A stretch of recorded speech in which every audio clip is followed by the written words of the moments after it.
Le immagini diffuse nei giorni scorsi da Socarra avevano destato allarme. Immortalavano il pronto soccorso dell'ospedale San Giovanni di Dio in uno stato di degrado. A distanza di qualche giorno, complice anche la campagna elettorale, è arrivata ad Agrigento Giancarlo Cancelleri, candidato presidente del Movimento 5 Stelle.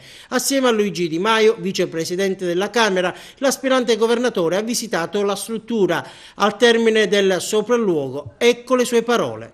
Stamattina siamo venuti, invece sembra che sia tutto a posto, la situazione è rientrata. Abbiamo parlato con medici, con infermieri, anche con la dirigenza non solo dell'ospedale ma anche dell'ASP provinciale. Si stanno facendo dei nuovi lavori. Che dire, se oggi funziona così significa che magari, però poi appena andiamo via le cose ritornano al loro posto. Per questi ultimi giorni vorrà dire che sguinzaglieremo un parlamentare del Movimento 5 Stelle in ogni ospedale siciliano per farlo funzionare. Vuol dire che la nostra presenza in qualche modo mette poi in riga chi deve prendere le decisioni, gliele fa prendere per il meglio. In serata poi i grillini, pronti a conquistare la Sicilia, si sono dati appuntamento in piazza Cavour ad Agrigento, un comizio affollato per gli ultimi appelli al voto. Lucidi mentalmente, ma soprattutto ogni sera i vostri sguardi, gli abbracci sono veramente il carburante per affrontare l'ultimo miglio per andarci a prendere questa regione, questa vittoria, che poi sarà non la meta ma l'inizio di un nuovo cammino per mettere in piedi quello che è il cambiamento che vogliamo per la nostra terra.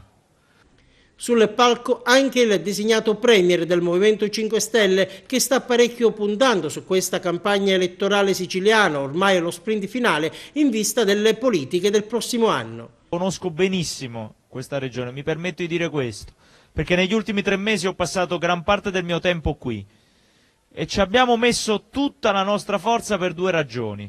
Una, perché è Giancarlo Cancelleri, perché il movimento è una cosa straordinaria ma le persone fanno ancora di più la differenza e Giancarlo è una di queste persone che fa la differenza. L'occasione è servita anche per presentare i 6 candidati agrigentini in corsa per un posto all'ARS. Tra i possibili inquilini di Sala d'Ercole c'è Fabrizio Lagaipa. Agrigento è importante ed è politicamente molto importante, perché Agrigento negli anni ha saputo esprimere politici di prima grandezza, politici che hanno seduto ai vertici delle istituzioni, che siedono ancora ai vertici delle istituzioni. E questi sono gli stessi che ogni 5 anni vengono da noi a chiederci il voto dopo aver tradito la nostra fiducia, dopo averci detto che avrebbero lavorato per il nostro benessere e poi non aver fatto assolutamente niente.